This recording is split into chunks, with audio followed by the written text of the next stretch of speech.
آج میں اپنے معزز ناظرین کی فرمائش پر قرآن مجید کے فضائل اور اس کی بعض صورتوں کی فضیلت بیان کروں گا، کیونکہ اکثر دوستوں نے مجھ سے قرآن مجید اور اس کی صورتوں کی فضیلت بیان کرنے کی فرمائش کی ہے۔ اس لیے آج میں چند قرآنی صورتوں کے فضائل بیان کرنے جا رہا ہوں۔ قرآن مجید اللہ تعالیٰ کا کلام، اس کی آخری کتاب اور اس کا معجزہ ہے۔ یہ دنیا میں سب سے زیادہ پڑھی جانے والی کتاب ہے۔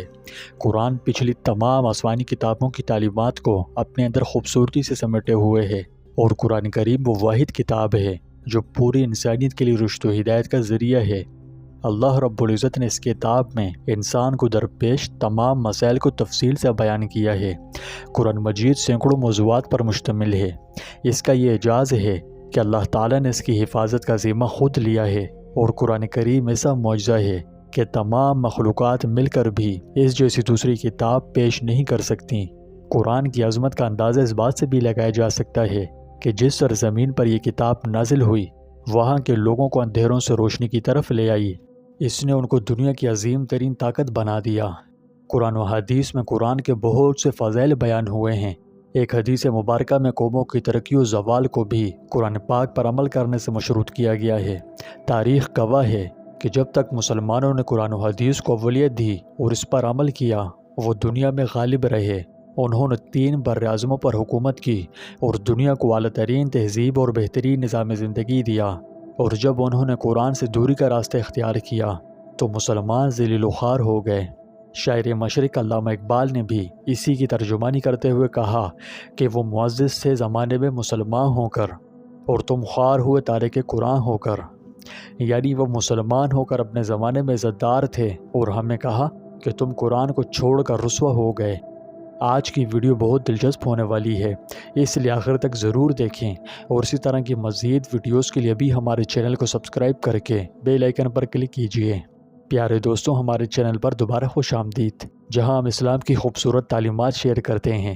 آج مجھے ایک بہت ہی خاص موضوع پر گفتگو کرنے کا اعزاز حاصل ہے، جس کے بارے میں میرے چند عزیز ناظرین نے خصوصی طور پر درخواست کی ہے۔ انہوں نے مجھ سے قرآن پاک اور اس کی بعض صورتوں کے بارے میں بات کرنے کو کہا ہے۔ قرآن ابدی معجزہ، اللہ تعالیٰ کے کلام پر غور و فکر کرنے سے بڑھ کر اور کیا ہو سکتا ہے؟ تو آج میں آپ کو اس کے چند فضائل سے آگاہ کروں گا اور چند اہم صورتوں پر روشنی ڈالوں گا۔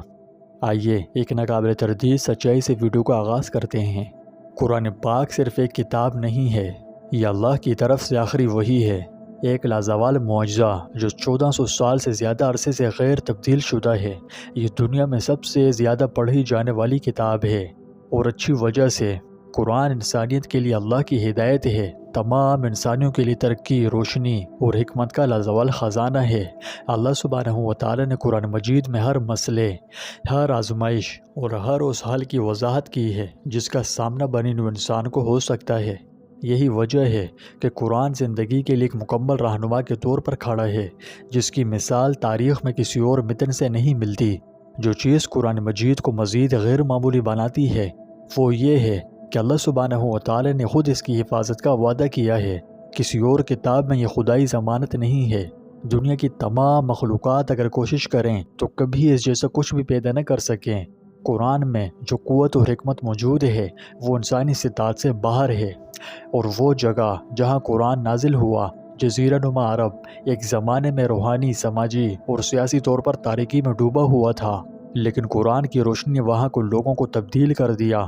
انہیں اس وقت کی سب سے طاقتور، ناقابل تسخیر اور ترقی یافتہ تہذیب میں تبدیل کر دیا۔ اس لحاظ سے دیکھا جائے تو یہ ایک عظیم انقلابی ریولوشنری کتاب ہے۔ اس سے ہمیں انسانیت پر قرآن کے بے پناہ اثرات کا پتہ چلتا ہے۔ ارشاد خداوندی ہے، اے لوگوں، بے شک تمہارے پاس تمہارے رب کی طرف سے ایک نصیحت آ گئی ہے، وہ تمہارے دلوں کے لیے شفا ہے اور ایمان والوں کے لیے ہدایت اور رحمت ہے۔ ارشاد نبوی ہے، بے شک اللہ تعالیٰ اس کتاب کی پیروی کے ذریعے کچھ لوگوں کو بلندی عطا فرمائے گا اور اس کی خلاف ورزی کرنے پر بعض لوگوں کو گرائے گا۔ قرآن وہی ہے، اس پر ایمان لانا ہر مسلمان کے لیے ضروری ہے۔ اس کی تلاوت عبادت ہے، یہ اسلامی قانون کا اولین ماخذ ہے۔ قرآن قوموں کے عروج و زوال کا معیار اور پیمانہ ہے۔ اس کی تعلیمات پر عمل کر کے قومیں عروج حاصل کر سکتی ہیں اور ان سے ہٹ کر زوال پذیر ہو سکتی ہیں۔ قرآن آج بھی پہلے کی طرح ایک زندہ معجزہ ہے۔ آج بھی اس کی تعلیمات پر عمل کر کے مسلمان اپنا کھویا ہوا مقام اور وقار دوبارہ حاصل کر سکتے ہیں۔ علامہ اقبال کا ایک شعر ہے، قرآن میں ہو غتزن مرد مسلمان، اللہ کرے تجھ کو عطا جدت کردار۔ دنیا میں جن قوموں نے آج مادی ترقی کی ہے وہ بھی قرآن کی بالواسطہ برکات ہیں، کیونکہ یہ ترقی انہیں قرآن کے نزول سے پہلے حاصل نہیں تھی۔ پیارے دوستوں، جیسا کہ آپ جانتے ہیں کہ قرآن قرہ کا مصدر ہے اور اس کے معنی پڑھنے کے ہیں۔ لفظ قرآن کے معنی کے بارے میں بہت سے اقوال ہیں۔ سب سے مشہور قول یہ ہے کہ جیسے کہ ارشاد باری تعالیٰ ہے، اے نبی صلی اللہ علیہ وسلم، آپ اس کو جلد سیکھنے کے لیے اپنی زبان کو تیز حرکت نہ دیجیے، بے شک اس کا جمع کرنا اور اس کا سنانا ہماری ذمہ داری ہے۔ پھر جب ہم اس کو پڑھ کر سنائیں تو آپ اس تلاوت کی پیروی کریں۔ اس کی تشریح میں حضرت ابن عباس رضی اللہ عنہ فرماتے ہیں کہ جب سیدنا حضرت جبرائیل امین علیہ السلام آپ صلی اللہ علیہ وسلم پر وحی لے کر آتے تو آپ زبان اور لب مبارک ہلاتے رہتے کہ کہیں بھول نہ جائے۔ اس سے آپ صلی اللہ علیہ وسلم پر بہت سختی ہو جاتی جو دوسروں کو بھی معلوم ہو جاتی تھی۔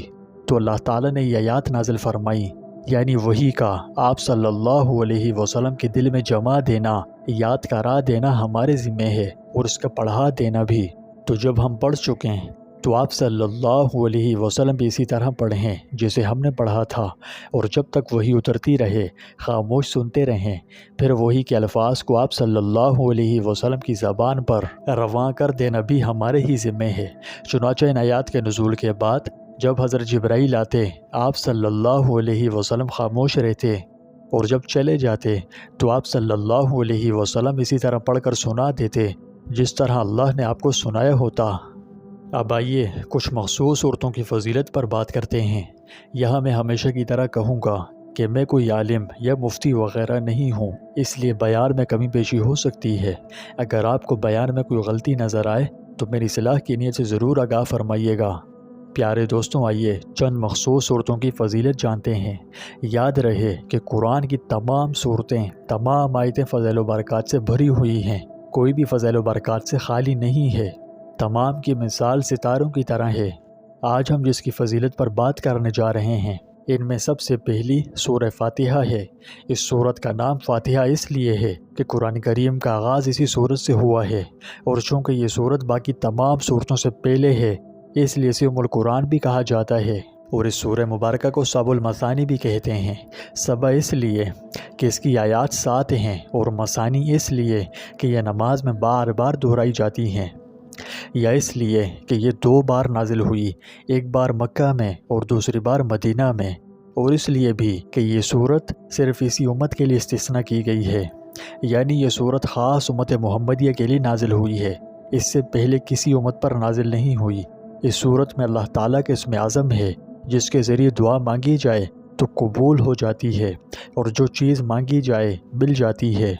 حضرت عائشہ صدیقہ رضی اللہ عنہا سے روایت ہے کہ حضور نبی کریم صلی اللہ علیہ وسلم نے فرمایا، جو شخص 4 مرتبہ الحمدللہ رب العالمین کہے اور پھر 5ویں مرتبہ کہے تو اللہ تعالیٰ کا ایک فرشتہ اس کو آواز دیتا ہے کہ اللہ تعالیٰ کی توجہ تیری طرف ہے، اس سے جو تو مانگتا ہے مانگ۔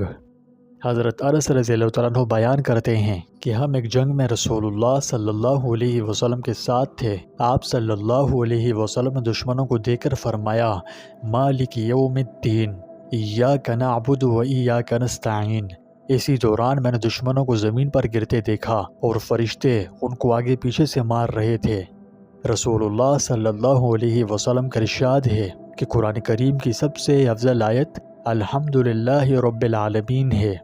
رسول اللہ صلی اللہ علیہ وسلم نے فرمایا، جس کے گھر میں غربت اور افلاس ہو وہ اپنے گھر میں اگر سورہ فاتحہ اور سورہ اخلاص پڑھے تو غربت و افلاس دور ہو جائے گا اور اس کی جگہ خوشحالی آئے گی۔ سبحان اللہ۔ رسول اللہ صلی اللہ علیہ وسلم نے فرمایا کہ جب تم سوتے وقت سورہ فاتحہ اور سورہ اخلاص پڑھو گے تو موت کے علاوہ تمام پریشانیوں سے محفوظ رہو گے۔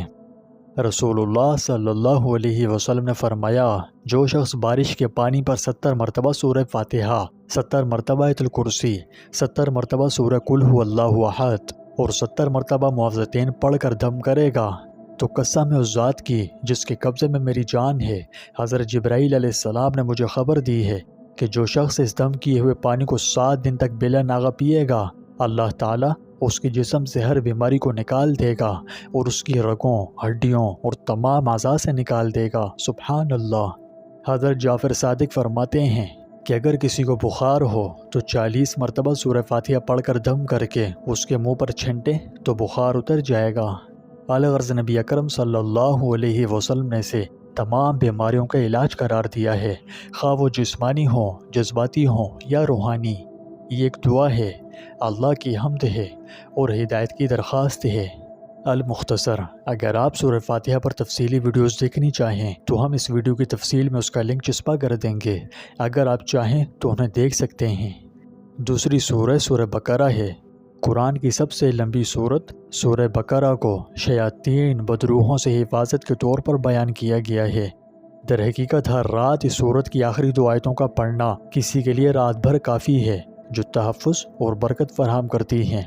آسمان سے ایک فرشتہ نازل ہوا اور ہمارے پیارے نبی حضرت محمد مصطفیٰ صلی اللہ علیہ وسلم سے کہا کہ آپ کو 2 نوروں کی بشارت ہو جو آپ سے پہلے کبھی کسی پیغمبر کو نہیں دیے گئے، ایک فاتحۃ الکتاب اور دوم سورہ بقرہ کی آخری آیات۔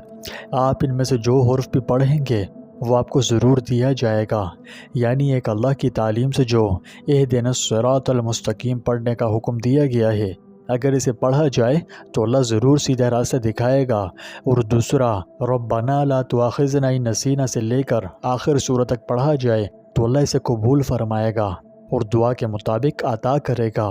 اور یہ دونوں نور صرف رسول اللہ صلی اللہ علیہ وسلم کو عطا کیے گئے ہیں، اسی لیے آپ صلی اللہ علیہ وسلم کے بعد بھی آپ کی امت بحیثیت مجموعی قیامت تک گمراہ نہیں ہوگی۔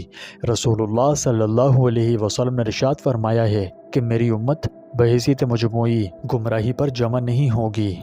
دوسری حدیث میں معاویہ کی روایت سے آتا ہے کہ رسول اللہ صلی اللہ علیہ وسلم نے فرمایا، میری امت کے ایک گروہ ہمیشہ اللہ کے حکم پر قائم رہے گا، مدد نہ کرنے والے اس کو ضرر نہ پہنچا سکیں گے اور نہ اس کی مخالفت کرنے والے نقصان پہنچا سکیں گے۔